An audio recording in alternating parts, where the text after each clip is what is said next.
I think that anybody in 2017 who doesn't understand that women are definitely forces across every aspect of life, way beyond the home front, is not really engaged in the real world.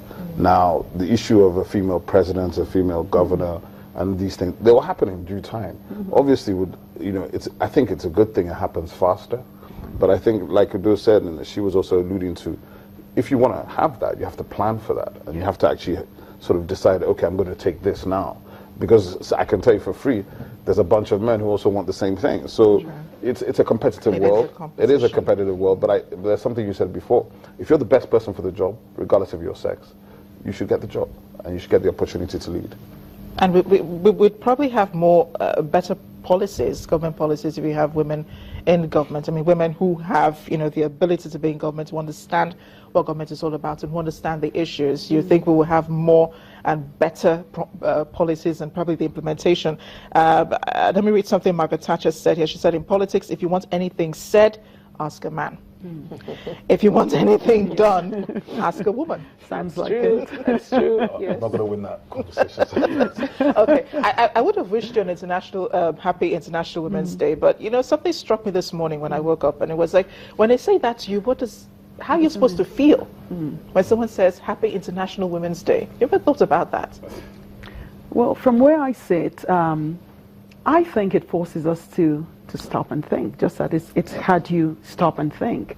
Interestingly, my family was having exactly that conversation because my spouse, said, why are we celebrating women throughout the month of March? Because we have Mother's Day, we have this, and he celebrates women. However, he feels like most men, this is getting, quite a bit. And my daughter, who is only 18, said, for as long as women are not fully represented, it's important that we have International Women's Day. It's important that we continue to have the conversation. It's important that we continue to get the girl children onto the education ladder and, across various spectrum. And so that conversation forces us to recognize the actions that need to happen. Honorable Nenna referred to the affirmative action bill for women. I would be interested in knowing why that bill hasn't been passed in 10 years. I think that is very telling. It's like the BIB. Yeah. I mean, it says everything. I think it's how do you move from talk to action. And that's the key thing that she's talking about. And the mere fact that you have International Women's Day makes you stop to think, why do you actually have it? Yeah. And if it's something, like somebody said, I don't know whether it was here or we said it in Abuja, I don't think it's an issue you're ever going to stop talking about. Yeah. I think we're always going to be talking about gender balance.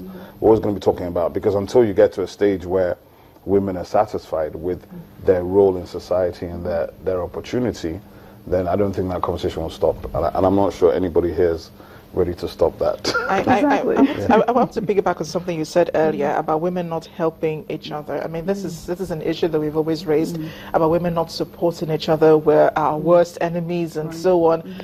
And someone said something to me the other day that it's not women that are their worst enemies. A woman is her own worst enemy. What do you think? I can speak to that. Well, I'm lost. I'm lost. Yeah, do you want to go? Well, I'm lost because, like in the world I operate in, I operate in the political world, and I know every other woman out there who is also in that world can relate to what I'm saying. It's not dependent on us as women to strive to get those things. It's more dependent on the men around us. You just said something Margaret Thatcher said.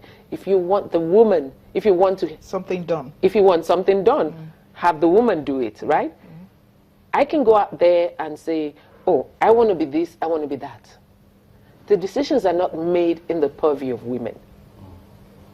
The decisions are made in the purview of the men. For some reason, the society frowns on us staying out late, and there's this notion about political meetings taking place into the night. We have to thank our husbands who have actually allowed us to go out there to be able to be part of that system in the first place. So we're going to be taking it too far going into those late night meetings. So it's still so much dependent on the men. It's not really the women who are their own worst enemies. It's still very dependent on the men's world. Well, you have a lot to think about today and a lot to answer to. You want to respond to what she said? Well, I'm not going to be responsible for all men and all their issues because, yeah, we have issues. we're men. But definitely, I mean, in terms of culture and attitude and perception, there are restrictions definitely in this society, a lot of which a lot of women would definitely agree are most definitely hypocritical. That say, you know, all these conventions about what you can or cannot do, when you can or cannot be seen, and how you can or cannot be heard. And I think the you know, culture to me is not something that should stick in cement. It's something that evolves in time. And I think even as Africans, you have to evolve your own understanding of that culture to enable your people to do better together. And I think that's a conversation that it's a permanent, ongoing conversation. People are having that with their children. People are trying to work out how to deal in this new world. And it's not something that you can be flippant about. But at the same time, you have to be sensitive as a man to the fact that every woman wants to have a better opportunity. You know, when you say Africa,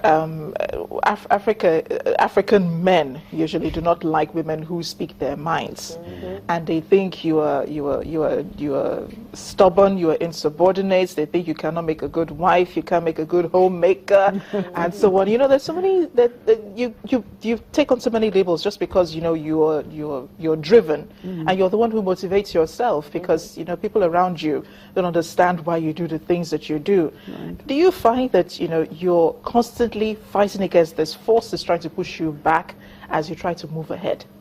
Well, I mean, certainly we operate in the society and there are those attitudes, but I think that that's part of the weapon that the women need to take on board, that we have to get to the point where we're not driven by other people's opinions, but by the vision of what we must accomplish in society.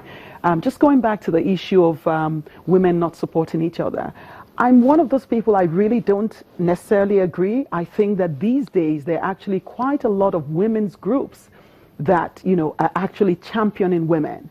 The WIMBYs, for example, is an organization that is actively acting as a catalyst for getting more women, you know, board ready, for getting women to climb the corporate ladder. There's IWOW Network, Whisker, lots of female organizations that are doing exactly that, trying to get women to gain confidence, because confidence is actually very critical, and that's an area where women tend to struggle. And I think women also, sometimes we actually do need the commendation and approval of men to know. It sort of validates you somehow. You know, if your male colleagues say, oh, great job, right, you take that more seriously than when your female colleague says, oh, great job, you're wondering, okay, so why is she saying that to me? Well, that needs to change, though. I think I have a real problem with that. I mean, why should a man's voice or a man's opinion of you be more relevant than a woman's opinion? And I think it goes back to the cultural setting, where women need to become more confident of themselves and indeed of, you know, their fellow female colleagues. I'm certainly not more interested in a man's opinion. As a matter of fact, you know, in those days in school, you found that a lot of the girls were actually ahead of the men. And some of them, you know, when they ended up getting married, for some reason, somewhere along the line, the women start falling off. So there are cultural and structural issues that we need to, social issues that we need to address, you know, that are actually there. And I wanted to just mention something with regards to the issue of the men feeling threatened. I think that women bring something different and unique to the table. So if we engage the men in a way that, you know, let them understand that we're actually contributing and not threatening them. So for example, multitasking. Women have the ability to multitask. Women are very intuitive. Women are, you know, good peace negotiators.